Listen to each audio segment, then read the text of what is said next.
Outfitters Guide, Grizz Montoya, are hunting during the black powder season in central New Mexico. This means the bugling season is winding down as the rut comes to a close. The elk are not as responsive to the guide's calls, and a good hunting strategy during this time of year is exactly what Grizz and Steve are doing. Hunting in blinds overlooking well-used water holes, or tanks as they're more commonly known. As you can see, a nice 5-by is making his way to an adjoining tank. Within good camera range, but well out of range for Steve's CVA muzzleloader, this bull is over 200 yards away. With a slight breeze in their favor and a small rise between the hunter and the elk, the duo begin to move on the animal, hopefully getting within 100 to 150 yards for a clean shot.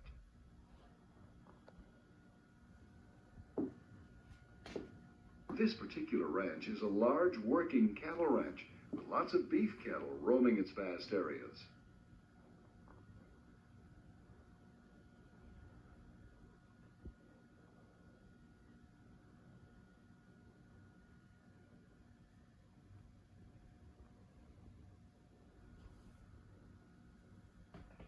As Steve and Grizz make their way closer to the elk, you'll notice several head of livestock at the far end of the water hole. This is a concern, since cattle will sometimes push elk away from the water.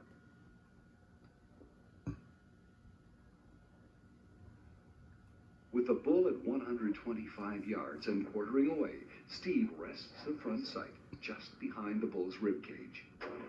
A perfect shot. The 54 caliber 375 grain buffalo bullet does the job. After running only a short distance, the bull expires, and the pair of happy hunters make their way to admire Steve's first elk. Yeah. Well, having the wind right from here too was a godsend. Have you? Yeah. Tell me something though. Why did he come along?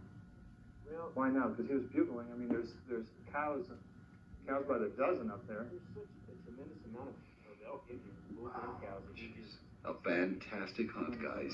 Congratulations. Unbelievable. Next, we're going to catch up with one of the premier elk hunters in the country today, Outdoor Life hunting editor, Jim Zumbo. a rock tank, got a little water in it. There was definitely water in there, and a lot of us elk went in there this morning because I expect them to come out looking for water. Is this that tank I sat on a couple of years ago with my boy? Yeah. Okay, I know what you mean. Good. Now those elk normally come out of that cut out of the west, don't they? Exactly. Okay. Yeah, some of them might come out of the north, but most of them come out of the west. Okay. Jim has been a long-time client of USO, and George has directed Jim to a water hole that is well used by a herd of elk, one Jim has hunted in the past. It is early October, and warmer than normal temperatures have suppressed the rut, making the elk a little more predictable. Thus, Jim's strategy of hunting this tank should be productive. Looks like a good spot. Zumbo settles in behind a big fallen tree, providing a perfect natural blind. Again, Jim has located himself downwind from the water hole.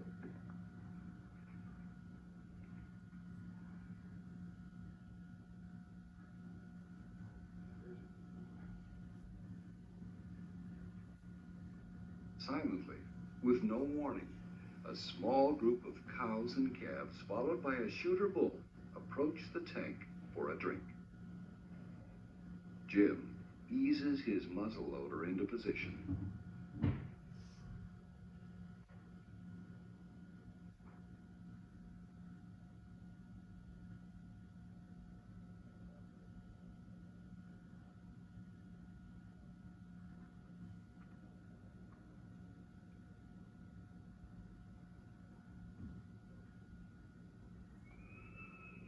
The big 5x5 pushes his harem closer to the water and within Jim's effective range.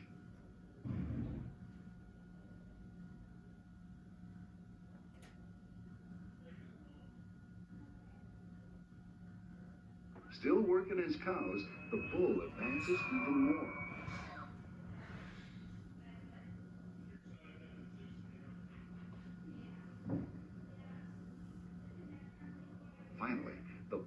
backs away long enough for a drink.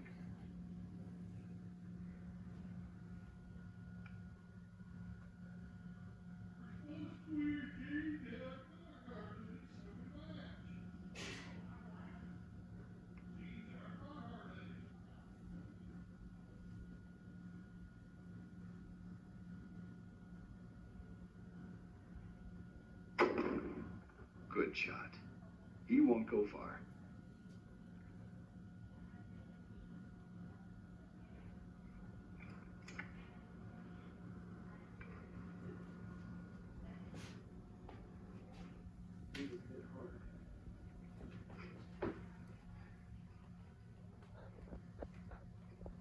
There he is. There he is. What a beauty. All right. All right, Jim. What a pull. All right. Nice big mature bull. Looks like it's second time got busted off in the fight. There's so many bulls here, lots of them have busted points, but I'll take him anyway. He's a beauty. In what turns out to be a truly phenomenal hunt, David follows Grizz and George's lead and silently maneuvers into the middle of 6 to 8 bugling bulls.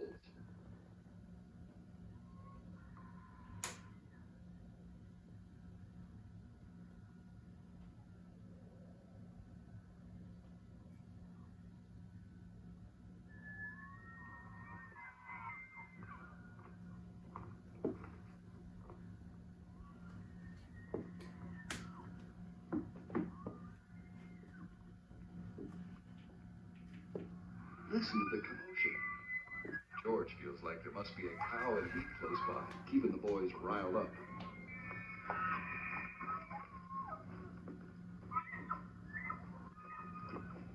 With the rain covering a lot of noise, the guys are able to move in close. George signals that he has spotted elk through the thick oak brush.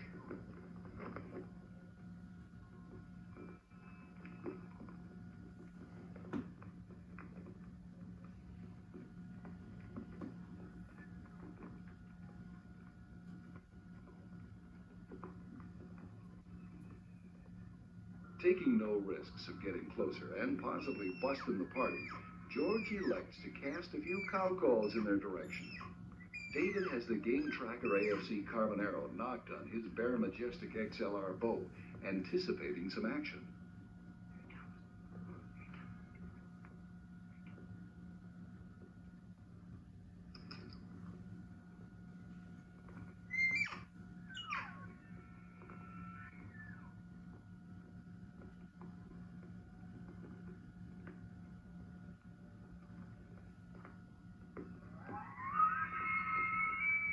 The fired up bull responds to the call by letting everyone know he's available for love or war.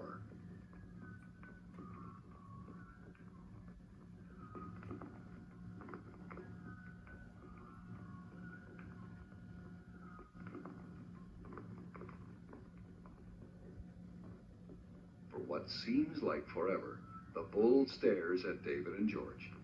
He's not sure what he sees, but the Realtree extra brown pattern does its job, and the big animal continues.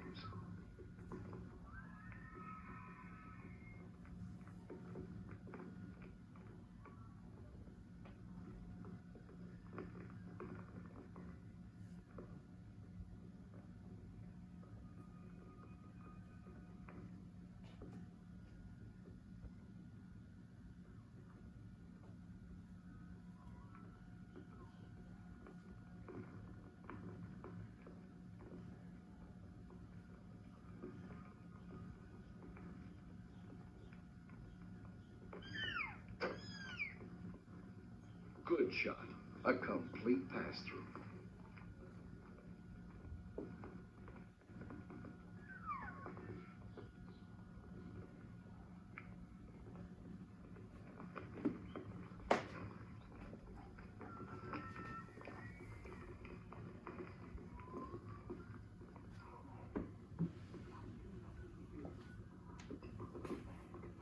The bull ended up going less than 100 yards.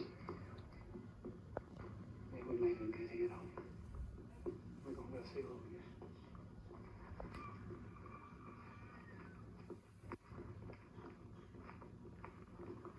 Finally, the monkey is off David's back. He's redeemed himself with his first elk.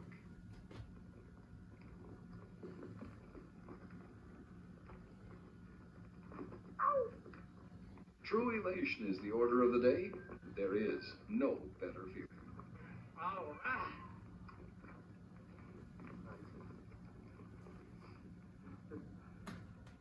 Man, what a hunt. Woo! I am happy.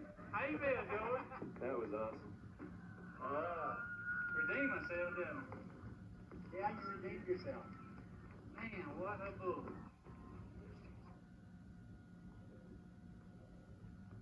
Let's watch again in slow motion. And notice the tense bull drops several inches upon the release of the arrow.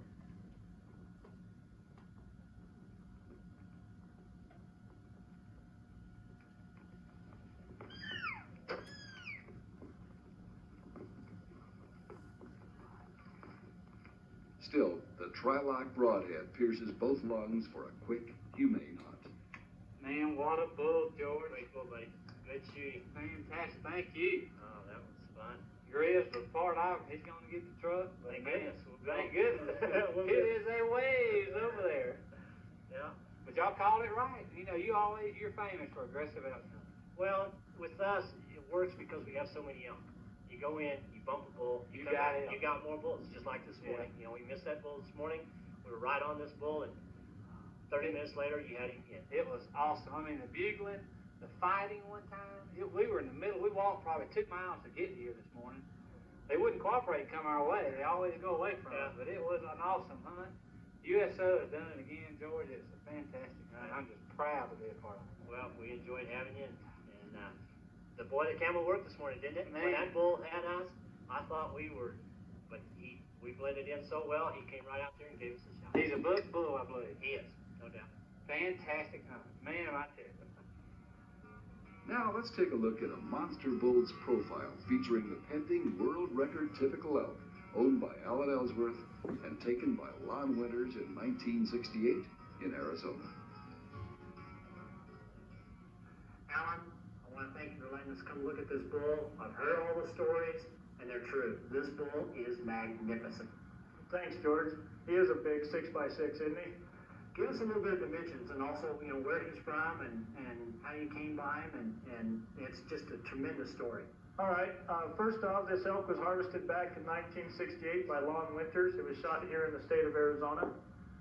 After Lon had harvested the bull, he took and stored the rack in his garage there in Globe, Arizona. So let me get this straight. So this has been in the garage ever since then? All these years? All the way up until 1995 had been stored in this garage. And he had the rack stored upside down on its back points. You know, the main beam and the fourth, it'll store upside down. And if you look, you can see where they're kind of flattened off in a couple of places where it's like some of it's been, you know, maybe where he dragged the rack to move it so he can move some stuff around. And then I was able to purchase it in 95. Well, give us a little bit of dimensions on some of these point lengths are just unbelievable. All right. This bull will gross 465 inches. He'll net 447 and 7/8. Okay. Main beams, right and left side, are about 56 inches in length. The inside spread's about 47. Here, the first brow tine is 23 inches long. The second brow tine, 29 inches long. Over here on the left side, first brow tine, 26 inches long. Second brow tine, 26 inches long. The thirds, the secret to a great bull, he's got to have great thirds. And you can see this bull's got great thirds. They're about 24 inches long. Over here on the fourth tine on the right side, this tine is 25 inches in length, 8 inches in circumference, clear out here at the end. Over on the left side, look at the mass, 23 inches in length, and again, the mass all the way throughout. The fifth tine, look at the mass on that fifth tine, 18 inches in length. And the mass on these points here, he really doesn't get credit for.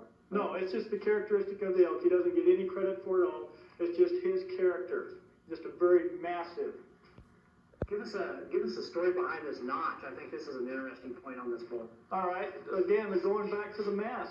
Back in 1968, the state of Arizona used metal game tags. The hunter lawn had to cut top and bottom of the main beam to reduce the circumference so he could be able to tag his elk. Now let me get this straight. Because the tag was so small, or his antlers were so big, I guess would be the correct thing, he actually had to cut into his antlers to get the tag. That's right. Unbelievable. Now this bull's got a little bit of non-typical on this point here, and then he's got a broke-off point here. If this point was on here, he would actually be the world record holder for a non-typical bull. That's correct. The world record non-typical is right there where this one is at 447 and 1/8. So, you know, if he had that, he'd been the world record non-typical. And this is replacing the world record bull that was taken back in 1899. That's correct. Well, we sure appreciate you sharing this bull with us and showing the people, and congratulations. Thanks for stopping by.